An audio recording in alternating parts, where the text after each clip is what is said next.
नमस्कार दोस्तों, स्वागत है एक बार पुनः आप सभी का इस लाइव टेलीकास्ट में।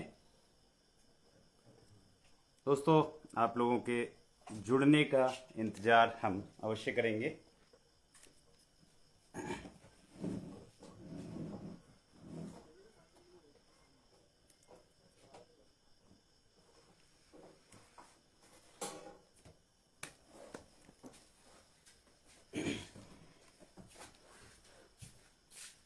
दोस्तों,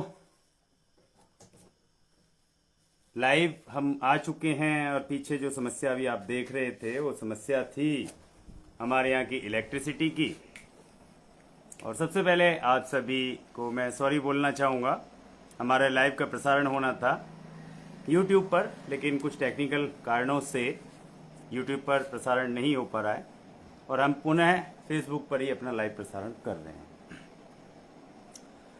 दोस्तों, कुछ समय का इंतज़ार मैं करना चाहूँगा, सिर्फ 1-2 मिनट का, जिससे कि सभी आप जो दर्शक हैं, साथी हैं, वो सभी इस लाइव पर अधिक से अधिक संख्या में जुड़ सकें, जिससे कि जो विषय की हम बात करेंगे उसे आप सभी एक साथ देख सकें, रिव्यू देखने की ज़रूरत न पड़े।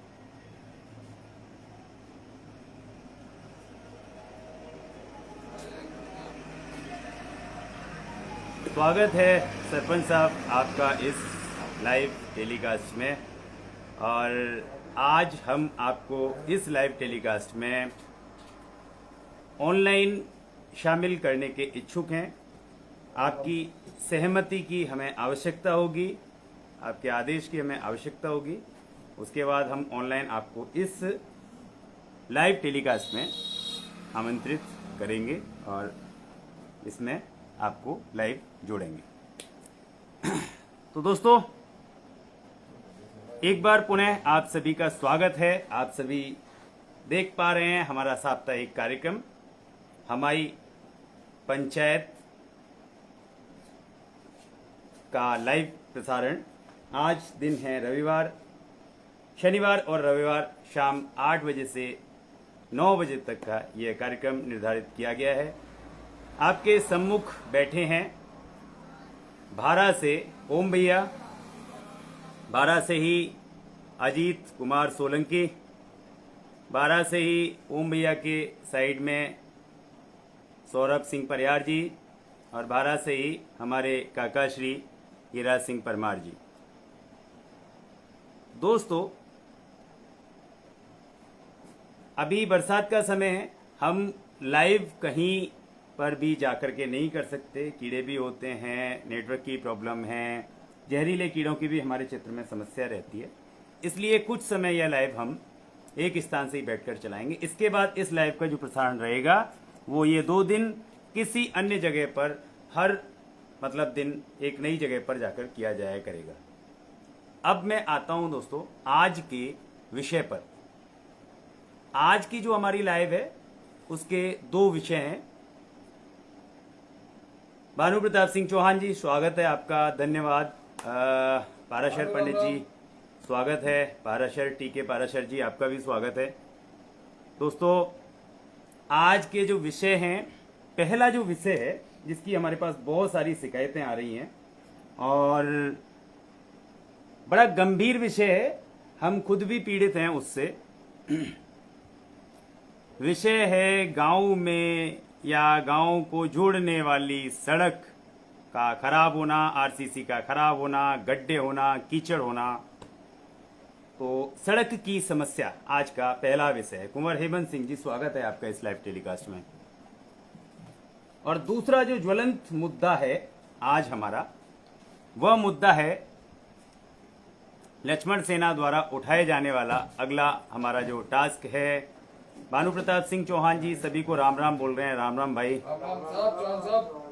तो दूसरा हमारा जो ज्वलंत मुद्दा है और एक बहुत बड़ा मुद्दा है, वह मुद्दा है हमारा एलडीबी बैंकों द्वारा किसानों का शोषण। तो दोस्तों, शुरुआत करते हैं आज के विषय की। पहले विषय से हम शुरुआत करते हैं। ओम भैया, मेरे पास शिकायतें आई हैं। सारी शिकायतें याद नहीं रहती हैं, लेकिन एक शिकायत काफ़ी दिनों से आ रही है और कंटिन्यू हमारे बड़े भाई हैं, पंडित जी हैं नगला गिरिवर से, वो नीमराणा में कार्यरत हैं, लेकिन अपने गांव से जुड़े रहते हैं और गांव में ही उनका निवास भी है। उनकी शिकायत निरंतर आ रही है नगला गिरवर के लिए। नगला गिरवर में हम भी अभी एक दिन गए थे संयोग से, गुरु पूर्णिमा के दिन, और हमने वहां की सड़कों की हालत देखी। नगला गिरवर के अलावा हमारे पास दूसरी जो आज शिकायत आई है वह आई है जोगीपुरा के दो धार्मिक स्थानों से। एक शायद भैरव बाबा का स्थान है, एक कोई देवी माँ का स्थान है। दोनों स्थानों के लिए ऐसी ही शिकायत अगर मैं बात करूं तो सिंगरावली का रोड खराब डला है।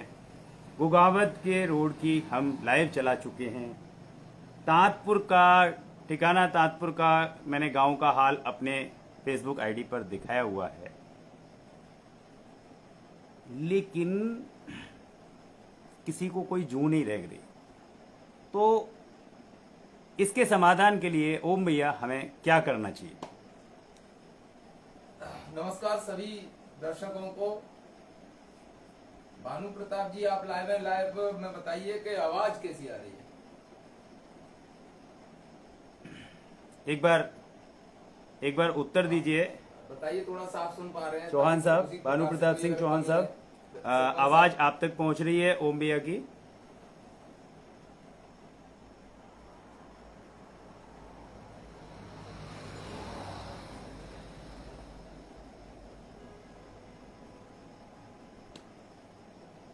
कोई दूसरे सज्जन, हेमंत जी या एक नंबर सरपंच साहब कोई अच्छा आ रही है? हाँ, जवाब आ गया है एक नंबर, मतलब बढ़िया। देखिए गौरव भाई जी, एक लेख मैंने पढ़ा था ऐसे बहुत साल पहले, संपादकीय पृष्ठ अमर उजाला में जी, कोई महिला लेखिका थी उसकी जी, उसका हेडिंग था टूटी सड़कों का सच जी, उन्होंने भाई साहब इतना डीपली विश्लेषण किया था चाचा जी, उनका कहने का ये था कि आपके पूरी तरह याद नहीं, काफी समय हो गया मुझे जी, कि आपके क्षेत्र की टूटी सड़कें वहाँ की जनता की मनोस्थिति का वर्णन करने का बहुत सस्ता और उत्तम साधन है। किनके लिए भाई? मनोस्थिति का वर्णन किसको चाहिए? जनता का। जी, वही लीडर और वही अधिकारी, बात घूम फिर के वही आती है और इसको हम सिस्टम कह सकते हैं। जी, तो हम बार बार लीडर कहें, नेता कहें, अधिकारी कहें, ब्यूरोक्रेट्स कहें, तो हम इसको सिस्टम ही कहेंगे। आज के बाद लाइन में जाकर इसको सिस्टम ही हम कहेंगे। जी, बात घूम फिर के सिस्टम की तरफ आती है कि सिस्टम को हमें पता करना होता है, तो उसके लिए टूटी सड़कें, उसके पास बहुत बढ़िया व्यवस्था है। जिस क्षेत्र की सड़कें टूटी हैं उस क्षेत्र में कोई भी अधिकारी कर्मचारी ट्रांसफर होके आता है, वो वहाँ के क्षेत्र की जनता की मनोस्थिति को भाप लेता है कि यहाँ की जनता के अंदर प्रतिरोध करने की क्षमता नहीं है, ये अपने अधिकारों के प्रति जागरूक नहीं है, ये जो है आसानी से मूर्ख बनाने वाले, ठगे जाने वाले लोग हैं, इनसे आसानी से कमीशन भी ऐंठा जा सकता है, यहाँ आसानी से नौकरी करी जा सकती है और इसी चीज से नेता भी अनुमान लगाते हैं। मतलब क्षेत्रीय जनता का पूरा तरीके से वर्णन हो जाता है। चलिए, मैं उनके लेख से इतना सहमत हूँ जी, महान जो रही होंगी लेखिका बेचारी, मुझे याद नहीं करना जी। तो एक तो ये है, तो यही है, बाकी का आपका असल में मेरा प्रश्न था कि ये सड़कों की जो प्रॉब्लम जगह जगह हर गांव में है, मेरे में भी है, आपके में भी है, नगला गिरवर की भी है, जोगीपुरा की भी है, सिंगरावली की भी है, तो उसके लिए एक्चुअली में हमें क्या करना चाहिए? इससे पहले मैं एक थोड़ी सी रिक्वेस्ट करना चाहूँगा, सरपंच साहब से रिक्वेस्ट करना चाहूँगा। मैंने आपको इनविटेशन भेजा है ऐड होने का, प्लीज़ आप ऐड हो जाइए, जिससे कि आपका भी हम। चलिए आप बताएं ओम भैया। हाँ, तो इनको ठीक कैसे किया जाए, आप ये कह रहे हैं? बिल्कुल, कैसे ठीक करवाएं इन्हें? हमने रिक्वेस्ट कर ली, हमने लाइव चला ली, हमने पोस्ट डाल ली। लक्ष्मण सेना संघर्ष करने के लिए भी तैयार है, लेकिन लक्ष्मण सेना में अगर अभी हम बात करें तो आगे आके बोलने के लिए हम कुछ 10, 8, 20, 50 लोग हैं बस। ये तो कमी है। बताओ कहाँ है सब? जाको तो गौरव भाई सीधो सीधो समाधान हो जाएगा। सबंधे पहले हम जो कई बार जो कह चुके हैं ना, जी। यहाँ रिटर्न में थे मैम, हम लिखित में जी सबसे पहले इसका हम लिखित में एक आंदोलन का रूप ले सकते हैं। जैसे मान के चलो हमें डेली पोस्ट कार्ड अभियान चला सकते हैं, जी संबंधित अधिकारियों को लिखते प्रति एक पोस्ट कार्ड लेंगे। जी डेली मेल का अभियान चला सकते हैं हम, जी कि हम डेली लिखते प्रति संबंधित अधिकारियों मंत्रालय को मेल करें। जी डेली ट्वीट का अभियान हम चला सकते हैं। जी डेली हम संबंधित अधिकारियों को और मंत्रालय को टैग करके ट्वीट करें। बिल्कुल।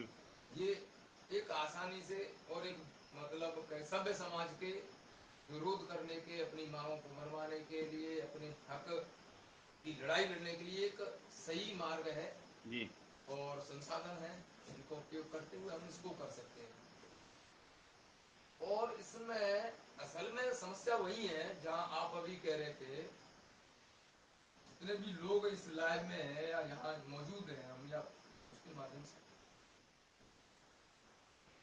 यही लोग हैं बस, इनको ही करना है। करिए अच्छा है, मत करिए तो अच्छा है। मेरी सड़क एक ऐप आता है फोन में, प्ले स्टोर से डाउनलोड करो। कहाँ की क्या समस्या है, मेरी पंचायत, मेरी सड़क, PWD की, जन सुनवाई पोर्टल की, PGCM जो अधिकांश सब सुविधाएं ऑनलाइन। आपको लगता है कि इन पर डालने से नहीं, पहली प्रॉब्लम बात तो सॉल्व हो नहीं, जाएगी? नहीं, नहीं, पहली बात तो ये पता ही ना, हमन ना पता तो मेरी सड़क है ऐसी कोई स्कीम मेरी है। सड़क एक ऐप है। पता है। अच्छा, हमन ना पता। अच्छा, तुम बापे अभी कंप्लेंट डालो, हम सूचना दो, हम तुम्हारी मदद करेंगे। हाँ। संबंधित अधिकारी इनको घेराव करेंगे, आंदोलन करेंगे, मैदान ऐसे काम है, हमें थोड़ी कर लेंगे। समस्या तो बहुत में आदमी कम है। और ऐसा तुम्हारी बात सही है, सारी सुविधा सरकार देगी, दे क्यों रही है? कुछ ही लोग तो इससे क्या नाम है रूबरू है। मान लो कि मेरी सड़क जैसे आपने कहा, पर 3-4 लोग फोन चलाते होंगे, मान लो कि ज्यादा चलाते होंगे, मान लो 10-20 मान लो 10-20 फोन चलाते हैं, वो वही तो देख पाएंगे, उन्होंने 3-4 लोग शिकायत करेंगे। नहीं। 3-4 लोगों ने शिकायत मानेंगे कहाँ?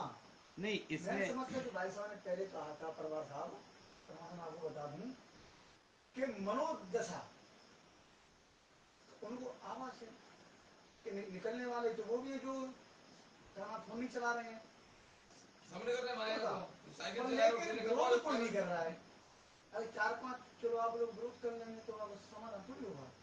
समाधान जब ही होगा पूरा क्षेत्र या गांव जो इस सड़क से वो जुड़े होते हैं। अरे गांव में एक व्यक्ति जुड़ जाएगा, नहीं फिर नहीं, अपनी सड़क हम सही कराएंगे। इसमें मेरा एक एक सुझाव, मेरे हिसाब से एक अलग सुझाव है। बोलो।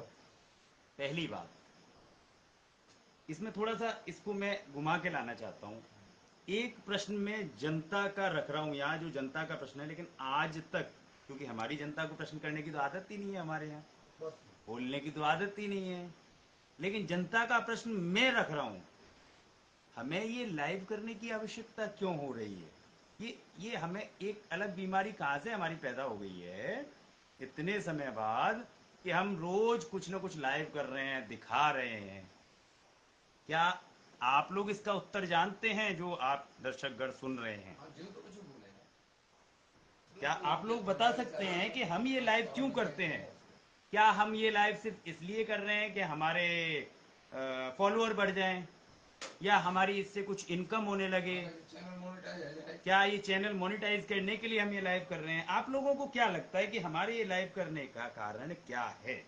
अपने उत्तर अवश्य भेजिएगा, लेकिन आपके उत्तर आएंगे, समय लगेगा, 1 घंटे का ही हमारा ये एपिसोड रहता है। मैं अपना उत्तर आपको बता देता हूँ। दोस्तों, हम ये लाइव इसलिए कर रहे हैं कि लगभग 40 की उम्र के यहाँ अधिकांश लोग बैठे हुए हैं, मतलब 40 के दायरे में है, थोड़ा कम थोड़ा ज्यादा। हमने पिछले 40 सालों में जो चीज देखी है वो ये चीज देखी है कि हमारे यहाँ जनता अपना हक नहीं मांगती, जनप्रतिनिधि आते हैं, वोट लेते हैं, चले जाते हैं, उसके बाद मुड़कर नहीं देखते, और हमारी आवाज उठाने वाली जो मीडिया है ना, मीडिया, वो मीडिया हमारे क्षेत्र में नहीं आती। मीडिया हमारे क्षेत्र की किसी समस्या को नहीं उठाती, इसलिए हमें खुद मीडिया बनना पड़ रहा है और अपनी आवाज उठा करके देनी पड़ रही है। जिस दिन मीडिया आना शुरू हो जाएगी, हमें आवश्यकता नहीं रहेगी, और मुझे लगता है कि शायद आप हमारे लाइव तब देखेंगे भी नहीं, क्योंकि फिर तो आपको चैनल पर देखने के लिए मिल रहा होगा, आपको कई चैनलों पर देखने के लिए मिल जाएगा, न्यूज चैनल पर देखने के लिए मिल जाएगा। लेकिन हम चाहते हैं हमारी आवाज, हमारी परेशानी, हमारे क्षेत्र की दिक्कतों को दुनिया देखे, उसके लिए हमें लाइव पर आना पड़ा है। भानु प्रताप सिंह चौहान लिख रहे हैं, हम किसी सरकार या सिस्टम पर आरोप या लगाने से कार्य नहीं होगा, पर हम लोगों को राज्य सरकार और केंद्र सरकार को बार बार शिकायत करनी पड़ेगी और एक टीम बनाकर भागदौड़ करनी पड़ेगी, तो ही कुछ होगा, वरना लाइव आकर फोटो डालकर एफबी पर कुछ नहीं होगा। जमीन से लेकर ऊपर तक मेहनत करनी पड़ेगी, तब जाकर कुछ हल निकलेगा। आप बिल्कुल सही कह रहे हैं, आप बिल्कुल सही कह रहे हैं, प्रयास पूरे करने पड़ेंगे, लेकिन इसके लिए क्या करना पड़ेगा? जैसे अब मेरे पास रिक्वेस्ट आई, इसलिए मैंने आज ये विषय लिया है। कई दिनों से रिक्वेस्ट आ रही थी, हमारे पंडित जी महाराज जो हैं नगला गिरवर वाले, उनकी रिक्वेस्ट तो और भी कई दिन से आ रही थी। एक चीज मैं आपको बता दूं, हम बहुत कुछ कर सकते हैं, हम लक्ष्मण सेना, हम बहुत कुछ कर सकते हैं, हम किसी भी स्तर के अधिकारी को हिला सकते हैं, लेकिन हमारी ताकत हम नहीं है, हमारी ताकत तो आप लोग हैं। आप समझते हैं कि आपने शिकायत कर दी, हमने बात कर दी और समस्या का हल हो गया, नहीं हो सकता। आपकी समस्या का हल तभी हो सकता है कि गांव में अगर 500 लोगों की जनसंख्या है और उस गांव की समस्या है, तो कम से कम उस गांव से कितने लोग हमारे साथ आने चाहिए ओम भैया? अरे 10% तो आ जाए।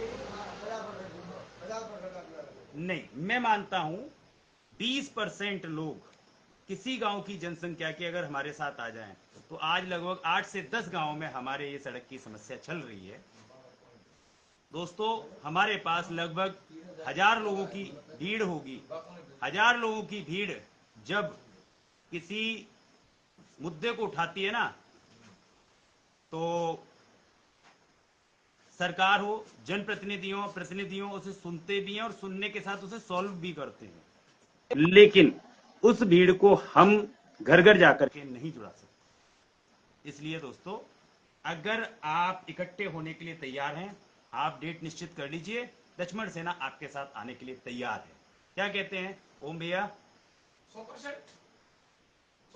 देखिए, जब मुझे पीड़ा है तो डॉक्टर के पास मैं जाऊंगा, दवाई भी मुझे खानी होगी। आप मेरी इतनी मदद कर सकते हैं कि आप मुझे अपनी गाड़ी से बिठा के ले जा सकते हैं। आप मेरी इतनी मदद कर सकते हैं, अगर आपके मेरे पास पैसे नहीं तो आप पैसों की सहायता कर सकते हैं। आप मेरी इतनी मदद कर सकते हैं, अगर आपको दवा खानी है तो आप मुझे पानी दे सकते हैं। खानी तो नहीं होगी, बिल्कुल, आप कह रहे कोई गलत नहीं कह रहे, बिल्कुल ठीक कह बिल्कुल। रहे। लोगों को पीड़ा है तो निकल गया। जैसे परमार साहब ने कुछ प्रश्न उठाया था, जी। जनता सवाल क्यों उठाती है?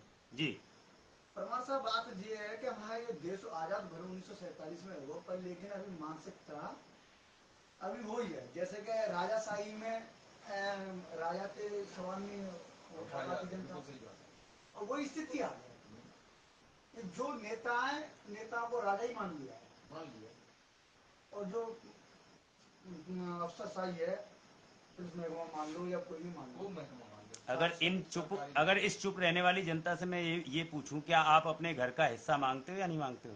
हक मांगते हो या नहीं मांगते हो? फिर सवाल आपका ये भी बिल्कुल एक नंबर सवाल।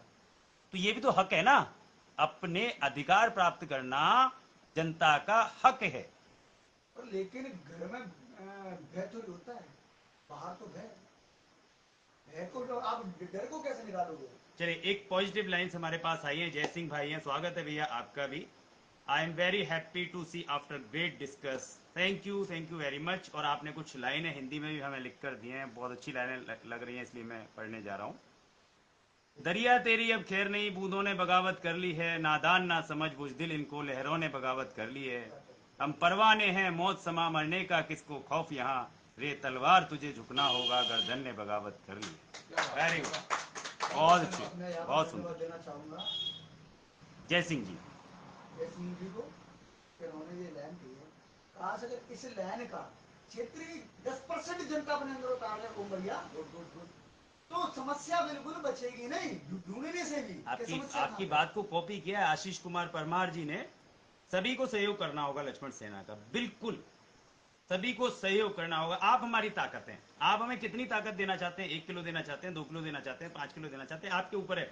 आप जितनी अच्छी ताकतें दोगे उतने अच्छे आपके काम हो जाएंगे। ज्यादा तगड़ा परफॉर्मेंस करके देंगे। बिल्कुल सही कह रहे हैं पुष्पेंद्र परमार जी, आपका भी स्वागत है। भानु प्रताप सिंह चौहान दोबारा लिख रहे हैं, सबसे बड़ा कारण हमारे यहाँ लोग बैठकर ताश खेल सकते हैं, पर उनको बोलो तहसील दिवस में एक अर्जी लगानी है, आप लोग चलो तो नहीं जाएंगे, और आपके पीठ पीछे बोलेंगे जा के ज्यादा चुल है नेता बनने की। ओह क्या बात है। बात सही है। चौहान साहब ने ऐसी उम्मीद है तो से लिख रहा हूँ। नहीं भी चौहान साहब ने बिल्कुल फैक्ट बात कही है भाई। आप कहो गांव में जाओ यार, बिल्कुल तुम किसी से कहो भाई तुम्हारे गांव की सड़क टूटी फूटी है, जी। तुम्हारे गांव में जल की व्यवस्था नहीं है, जल निकासी नहीं है, जी तो आपके मुंह पे बोल रहे ठीक है भैया अच्छा काम करो, जैसी आपकी पीठ पे रहेगी तो कोई तब ताश में लग जाएंगे, ताश खेले हुए, ताश खेले हुए तो अरे नाना कचना पैसे डोल रहे हैं। मैं तो इसमें एक चीज मानता हूँ कि चलो ठीक है, आप हमारे पीठ पीछे हमें गाली दे लेना, कोई दिक्कत नहीं है, भाई हो, हमारे अधिकार है आपका, लेकिन जब हम हों तब हमारे साथ खड़े हो जाना।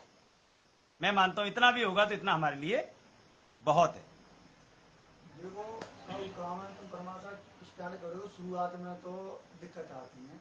बिल्कुल देश हमारा आजाद 1947 में हुआ था, जब ये चिंगारी शायद 1857 से मूल रूप से तो कैसा भाई साहब 1857 को ही मतलब दी जाती है, और बाकी पहले की चल रही होगी, एक रियासत होगी, दो होंगी, गाँव के गाँव सिर्फ होंगे अंग्रेजों के खिलाफ, तो धीरे धीरे जाकर के बहुत समय बाद आजादी मिली, किंतु वो बाहर के थे, बिल्कुल तो उनसे आजादी हमने ले ली। अब समस्या ये है कि अपने ही लोग हैं, अपना ही सिस्टम है, जी। तो लड़ना तो यहाँ है, तरीका यहाँ है। चलिए इसमें मैं ये वाला जो हमारा विषय था, 1 घंटे का हमारा प्रोग्राम आधा घंटा होने जा रहा है, इस विषय पर मैं जिन्होंने भी हमें सड़क की समस्या की जो भेजी है, मैं कई जगह जाकर के लाइव कर चुका हूँ, और अगर आप आदेश करेंगे तो जिनके यहाँ लाइव नहीं हुई उनके यहाँ भी जाके हम लाइव करेंगे। हम आपके किसी आदेश की अवहेलना नहीं करेंगे, हम आपकी सेवा के लिए ही लक्ष्मण सेना निकली है, ठीक है। लेकिन हमारा जो सुझाव है, हमारा जो निवेदन है वो ये है, सड़क की समस्या के लिए सारे क्षेत्र की जनता एक दिन निश्चित करके बाहर निकलने का प्लान कर ले। लक्ष्मण सेना आगे आकर खड़े होने के लिए हमेशा तैयार है। तो ये डेट अब क्षेत्रवासियों को ही निश्चित करनी है। ओम भैया अब चलते हैं हमारे एक अगले बहुत ही सनसनीखेज विषय की तरफ, जिसमें आज हमारी थोड़ी सी बातचीत हुई है और उसकी हम बात करने जा रहे हैं। अभी ठाकुर राम राम साहब, राम राम कर रहे हैं अभी ठाकुर दांतपुर से, अभिषेक जादौन है ये।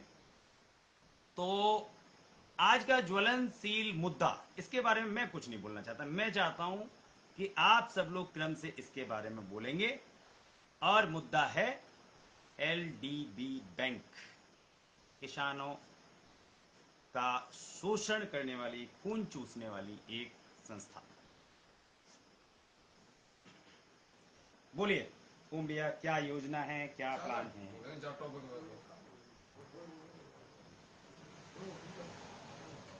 एक बहुत अच्छी बात लिखी है भानु प्रताप सिंह चौहान जी ने, बड़ी मतलब ऐसी शानदार बात लिखी है। भाई जी, चुनावी रैली की 20% पब्लिक क्षेत्र के विकास की आवाज उठाए तो हल निकल जाएगा, और बिल्कुल भी इसमें कोई दो राय नहीं है। कोमल सिंह सिकरवार साहब, स्वागत है आपका भी इस लाइव टेलीकास्ट में।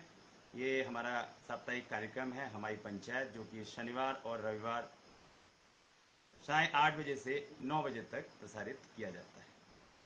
तो अब हमारा जो मुद्दा है एलडीबी बैंक का, उसकी हम शुरुआत करते हैं। एलडीबी बैंक का लमसम हमारे क्षेत्र में, गांव में कोई एक आधी ऐसा व्यक्ति होगा जिसके ऊपर एलडीबी बैंक का लोन है। पहला नंबर तो ये है, ठीक है। ठीक है। तो सब लोग बैंकों के लोन से बेसिक है काम है, या एलडीबी को तो ऐसा होगा कि ब्याज पर ब्याज चक्रवृद्धि कौन कौन सी ब्याज दुनिया भर के लगा रहा कि वो खुद को 2,40,000 को लोन 20 लाख को पहुंचा दो। जी तो समस्या तो सगन देखी है। जी अब तुम शर्म करें तो तुम इधर शर्म कर लो, जी। पतो एक दूसरे की सगन है। ठीक है। बेजमाने गए कि तुम्हारे नोटिस नहीं आवा, चुपचाप आ जाते क्या कर लेते। तो बहुत बढ़िया मुद्दा है जहाँ सहमत है लक्ष्मण सेना के जो राष्ट्रीय अध्यक्ष रामनाथ सिंह सिकरवार फौजी बाबा हाथ खाए जी। वे तुम्हारे सेनापति बनने को तैयार आते हैं।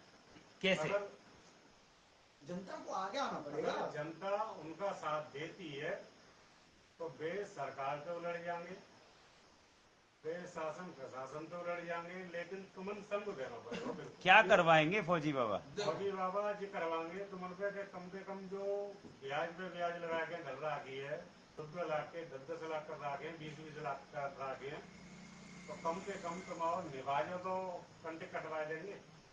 और कई सारी योजनाएं आती हैं, ओटीएस वगैरह आती हैं, लेकिन किसानों को पता ही नहीं चलता है कि कब ओटीएस आएगा, कब निकलेगा, वे कब भरे आए और लोन मेरे को खत्म भयो कि ना भयो। बहुत सी समस्या वैसा मेरे पास बहुत फोन आवा था मेरे में जी। ऐसो प्रमाण साहब, जहाँ देश में पहलू का नाम है किसान के लिए कर्ज माफी जैसी योजना चलाई सरकार जी। और आज की हालत ऐसी है कि उद्योगपति के जब लोन माफ हो सकते हैं तो किसानों के माफ होने की कहा जाती है। तो चलो माफ ना करे तो इतनी राहत दे दी जाए कि जहाँ देश में 80 करोड़ मतलब लोग राशन पे जी रहे हैं, सरकार को इतना तो पता है, आंकड़ा है कि हमारे पास इतने लोग गरीब हैं, पर लेकिन इतना आंकड़ा नहीं है कि हमारा किसान इस कर्जे को भर पाएगा, और भर पाएगा तो कहां से। हर साल देखो, किसी साल तो सूखा, किसी साल बाढ़, किसी साल और आपदाएं आ रही हैं, ओलावृष्टि हो जाती है, सारी रिपोर्टें आती है शासन के पास। नहीं नहीं, मेरी तो एक बात समझ में नहीं आती है। एक बात मुझे थोड़ा सा समझाइए हाँ बोलो। कि अगर कोई साहूकार, शायद मैंने जो मेरी जानकारी है उसके अनुसार लाइसेंस लेकर के साहूकारी का कुछ काम कुछ लोग कर सकते हैं, तो क्या सरकार किसी साहूकार को हक देगी कि वो मूलधन का दूने से ज्यादा किसी लेनदार से वसूल कर सके? वैसे प्रमाण साहब संवैधानिक तो यहाँ तक मेरी जानकारी में जितना मैंने लोगों से सुना है, पता जी तो नहीं है जी कि मूलधन का दुगना हो जाए जी। उससे ज्यादा आप वसूल नहीं कर सकते। जी ये आपके सिस्टम की कमजोरी, आपने उसको मूलधन से दुगना होने क्यों दिया? जी या तो आपकी नीयत खराब है जी कि आप आपके किसान की जो भी संपत्ति है जी। उस पर आपकी दिव्य दृष्टि है, आप चाहते हो कि या तो इसका घर बिक जाए या फिर चित बिक जाए, बिल्कुल सही तो बात। आपने इसको दुगना होने क्यों दिया? जी। और दूसरा कारण सामाजिक बेरोजगारी, मान लो समाज में बेरोजगारी बहुत है। नहीं नहीं, इसमें एक क्या है, अगर मैं क्षेत्र वाइज बात करूं, वैसे तो ये नेशनल स्तर का मुद्दा है, लेकिन अगर किसी साहूकार, जो प्राइवेट एक फर्म होती है, उसको मूलधन का दोगुने से ज्यादा वसूलने का अधिकार नहीं है, तो एक सरकारी तंत्र का हिस्सा जो भी बैंक है, चाहे जिस भी तरह से आती हो, लेकिन इतना मुझे अंदाज है कि इसके लाइसेंस तो आरबीआई से ही मिलते होंगे।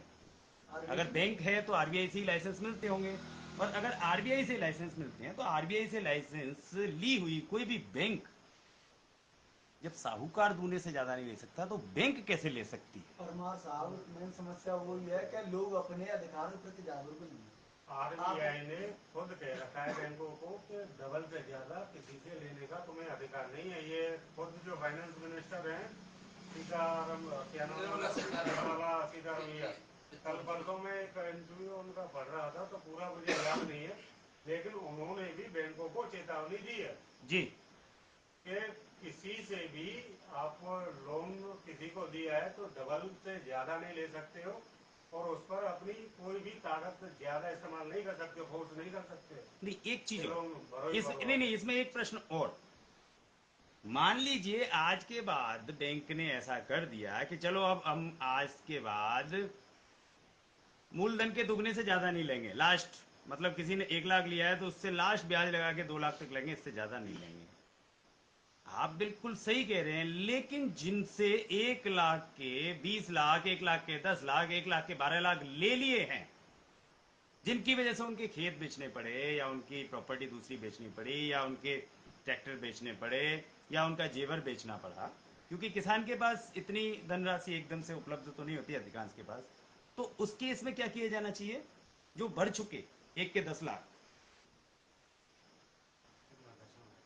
देख, ये मुद्दा इतना बड़ा मुद्दा है कि जब हम लगातार अगर 4 दिन डिस्कस करें ना, तो जामे सब बिंदु पे हम चर्चा नहीं कर पाएंगे, कुछ छूट जाए। जी। असल में बैंक किसान को लोन देती है, ये सरकार किसान को सपोर्ट करना चाहती है कहीं न कहीं, इसलिए बैंकों का राष्ट्रीयकरण भी किया गया पूर्ववर्ती सरकारों में। साहूकारी प्रथा से मुक्ति दिलाई, साहूकार शोषण करते थे। अच्छा, अब समस्या कहाँ आ रही है? देखिए, दोनों पक्ष हैं। आपने कहा कि दूने से ज्यादा वो नहीं ले सकते। बिल्कुल। हमने लोन लिया 5 साल के लिए जी। 5 साल में हमें दूने तक जाने की जरूरत नहीं, जितना ब्याज हमारी फिक्स हुई है वो ब्याज हम देते जाएंगे, तो ना वो दूना होगा ना 6 गुना होगा। बिल्कुल। प्रमोशन का एक बात अब भूल गई, एक बात ये भूल गई हो कि सरकार या बैंक में लोन लेती है तो उस समय एक बीमा करती है छोटा सा, कि साल बाद जैसे सालाना जो आती है, क्या जब तक इसकी फसल सुरक्षित रहेगी कि नहीं रहेगी, इसलिए बीमा करती है। क्या दूसरा विषय, आप सही कह रहे हैं, उसमें भी मैं उसी विषय में हाँ, बता रहा हूँ। उसमें भी उसमें जैसे बहस कि है। मैंने लोन हाँ, लिया हाँ। और फसल मेरी बर्बाद हो हाँ, गई, और फसल के बीमा का भी वहाँ पे आपसे प्रीमियम काट लिया गया। काट लिया गया, तो सरकार पहले बीमा करके चल रही है, तो सरकार वहां से भरपाई क्यों नहीं करती है? जिन प्राइवेट कंपनियों को हमारे फसल के नाम पे बीमा देती है, मोटा रकम वसूलने का एक जरिया देती है, तो वो भी तो तरीका होता है। और बैंक अब किसान भर के सुनो। देने वालों ने पहले तो ये बीमा के काट अरे ले भैया, गए, तो मैनेजर साहब वहाँ पे कमीशन काट ले गए। उसी बात को कह रहा हूँ प्रयास साहब, बैंक जब वसूली करने आए तो कम से कम बात को वो तो निकाले, आकलन तो करे, ऑडिट तो करे कि यही फसल कैसी है जगह हमें, बारिश कैसी हुई, बारिश हुई करी, सूखा पड़ा। ऑडिट करने की क्या जरूरत है? तो मतलब आपके इस उत्तर पर मुझे एक प्रश्न आ रहा है मेरी समझ में, कि नेशनल, मतलब ये बैंक जो है नेशनल लेवल पर होगी, एलडीबी बैंक, मुझे ज्यादा जानकारियां नहीं होती। हाँ, राज्य की है, उत्तर राज्य की है, प्रदेश सरकार के सरकार नहीं आती है। उत्तर प्रदेश सरकार की सरकारी बैंक है। अच्छा, ये उत्तर प्रदेश सरकार की सरकारी हाँ, बैंक है। ठीक है। चलिए, उत्तर प्रदेश सरकार की ये बैंक है, तो उत्तर प्रदेश तो बहुत बड़ा है, पाकिस्तान से ज्यादा बड़ा है। उत्तर प्रदेश के इतने सारे किसानों के साथ इस बैंक का लेन देन है, लेकिन अगर मैं इसको क्षेत्र की दृष्टि से देखूं, तो हमें नहीं पता कि किसी दूसरे क्षेत्र में किसानों की क्या स्थिति है, लेकिन अपने क्षेत्र की स्थिति, जैसा कि आप जानते ही हैं कि हमारे क्षेत्र में मुख्य व्यवसाय जो था वो खनन था, और वो खनन का कार्य पिछले 10 सालों से बंद हो गया है। मुख्य व्यवसाय हमारे क्षेत्र का बंद हो चुका है, यह बात सरकार को अच्छी तरीके से जानकारी में है। उसकी जगह रोजगार का कोई दूसरा ऑप्शन दिया नहीं गया है, लेकिन वसूली का स्तर वही है। क्या यहाँ इस क्षेत्र के किसानों को कुछ अलग से छूट नहीं मिलनी चाहिए? मिलनी चाहिए। देखिए भाई साहब, बात वही की वही है। आप जो कह रहे हैं मैं उसका समर्थन करता हूँ, छूट मिलनी चाहिए, या ओटीएस में बंद करा दो, या आज आप पूर्ण कर्ज माफी कर दो, ये समाधान है ही नहीं। अच्छा। ये सिर्फ थोड़े समय के लिए दी जाने वाली राहत है। आज आप किसान को कर्ज मुक्त कर दीजिए, लेकिन स्थितियां फिर भी यही है। जी। क्यों? हम जब तक किसान को इस स्थिति में लाकर खड़ा नहीं करेंगे कि वो कर्जा लेने की जरूरत ना समझे, जी। और कर्जा लिया है तो समय से चुकाने की उसके अंदर क्षमता हो। जी। असल में अगर हिंदुस्तान में कोई सेक्टर सबसे ज्यादा कम तरक्की की है जी। तो एग्रीकल्चर सेक्टर है। हमारी 200 रुपए का स्कूटर आता था जिस जमाने में, उस जमाने में हमारा गेहूं क्या रेट बिकता था, आप इसका आंकड़ा निकालिए। और सोना 20 रुपए तोला आता था, उस जमाने में गेहूं क्या रेट बिकता था, बोले रहते। जी। आज स्कूटर 1.5 लाख रुपए का है, सोना 1 लाख रुपए से ऊपर चला गया और हमारा गेहूं क्या रेट बिक रहा है, या आप मजदूरी को ले लीजिए कि मजदूरी क्या रेट थी, या फिर आप किसी भी सेक्टर को ले लीजिए तो सारे सेक्टर ने अप्रत्याशित रूप से तरक्की की है। बिल्कुल। अच्छा, अब यहाँ थोड़ी बहुत चीजें बढ़ी भी, जी कीमतें बढ़ी, लेकिन गेहूं सिर्फ धरती में बीज डालने से उत्पन्न नहीं होता। जी उसके साथ जो चीजें हमें और लगाते हैं उनकी मूल्य भी उसी हिसाब से बढ़ी, जिस हिसाब से सारी चीजें बड़ी दुनिया में। सोना बड़ो बिल्कुल ठीक है। जिस तरीके से सारी चीजें बड़ी, उसी तरीके से खेती में प्रयोग होने वाले उर्वरक, कीटनाशक और तमाम तरीके के जो खर्चे होते हैं, जैसे डीजल पंप से हम देते हैं या बिजली से पानी देते हैं, तो उसकी वो वैल्यू बढ़ी। उसके मुकाबले कृषि सेक्टर में उत्पादन की कीमतें नहीं बढ़ी। जी तो यही कारण है कि किसान हमारा ना चाहते हुए भी कर्जे पिछड़ जाते हैं। अब एक चीज जो पहले जवाब आपने मांगा था, जो सवाल किया था कि कैसे दोगुने से ज्यादा ये लोग वसूल करते हैं, जी उसका रीजन है चाचा, ये तो बिल्कुल आरबीआई की गाइडेंस है सारे फाइनेंस सेक्टर में काम करने वाली कंपनियों, सारे वित्तीय संस्थानों को, कि किसी भी कर्जदारक से आप दोगुने से अधिक जो है वसूल नहीं कर सकते। लेकिन इस देश का दुर्भाग्य ये है कि अंग्रेज चले गए, लेकिन सरकारी कामकाज आज भी ज्यादातर अंग्रेजी भाषा में ही होता है। उसी का कारण है कि बैंक के साथ जो एग्रीमेंट साइन करवाया जाता है किसान से लोन लेते समय, जी वहाँ काले पीले हरे रंग के पन्नों की एक इतनी बड़ी फाइल होगी आपसे साइन करी जाती है, वो अंग्रेजी में टाइप होती है। जी हिंदुस्तान का किसान अभी तक पूर्णतः साक्षर भी नहीं हुआ जो हिंदी पढ़ सके। जी लेकिन इस देश का जब एग्रीमेंट आता है कोई प्रकार का, तो उसमें वो अंग्रेजी के लिखे हुए कागजों पर करीब 50 जगह 40 जगह साइन कराते थे, साइन जी बस वहाँ साइन किया और वो फंस गया ब्याज के कुछ चक्कर में। ओके फिर आपने इतना अमाउंट 3 किस्तें पिछड़ गई तो आपके पास 95 का की कार्रवाई होगी, फिर आपकी 7 किस्तें पिछड़ गई तो आप पे चक्रवृद्धि लग जाएगी, फिर आपकी 9 किस्तें पिछड़ गई तो आप पे फलानी चीजें हो जाएंगी। और वो जो है कोर्ट में खड़ा करने के लिए अपना वकील कैपेबल हो जाती है, बैंक के साथ इसने एग्रीमेंट किया था, इसने फलाने चीज रूल्स को तोड़ा है, इस पे हम पेनल्टी ले रहे हैं, इस पे फलानी चीज ले रहे हैं, इसलिए ये अमाउंट बढ़ गया। जी तो ये कारण है सर, बहुत सारी चीजें हैं जो कि यहाँ 1 घंटे के कार्यक्रम में हम डिस्कस नहीं कर सकते। बशर्ते एक चीज में यहाँ अपने अंत में ये कहना चाहूंगा, बाकी का चर्चा भूलेंगे आप लोग बोलना, कि जब मुख्यमंत्री को, हमारे विधायकों को, सांसदों को लगता है कि अब भैया महंगाई बढ़ गई और डीजल भत्ता हमें मिलता था 20,000, मोबाइल का मिलता था खर्चा 20,000, खाने का मिलता था 50,000, तो ये कम पड़ रहा है, तो सारे लोग पक्ष के और विपक्ष के जी बड़े हर्ष और उल्लास के तालियों के साथ अपने आप बैठकर अपने वेतन और भत्ते बढ़ा लेते हैं संसद में बहुत अच्छे। और कोई विरोध नहीं करता, कोई बिल्कुल कोई पक्ष प्रतिपक्ष नहीं है। जी और अरबों खरबों रुपए विधायकों के, उनके सांसदों के वेतन में वहां दे दिए जाते तक, उसमें पेंशन में, जी पेंशन में जब दे दिए जाते, क्या ऐसा कर दिया भाई साहब 5 साल में, कौन सी दुनिया फिर ली इन लोगों ने सांसद होने के बाद, क्या आजीवन पेंशन लेंगे, उसमें किसी को कोई तकलीफ नहीं होती। या जज साहब का केबल टूट जाता है, फर्नीचर पुराना हो जाता है तो संशोधन कर लेते हैं नियमों में। तो मैं इतना कहना चाहूंगा इस लाइव के माध्यम से पूरे देश के जिम्मेदार नागरिकों को, देश के पूरे तंत्र और सिस्टम को, कि इसमें भी संशोधन करने की जरूरत है। बैंक में किसानों को लिए दिए जाने वाले लोन, वसूले जाने वाली नियमावली, किसान की परिस्थितियों को लेकर परिवर्तन करने की, रूल्स रेगुलेशंस को चेंज करने की जरूरत है, इस पर विचार कीजिए। परमात्मा गाँव में एक बात है यार, सबसे बड़ी समस्या क्या है, कई जगह तो 3 फसलें होती हैं, कई जगह एक ही फसल होती है, और बैंकों का लोन देने का तरीका एक ही है।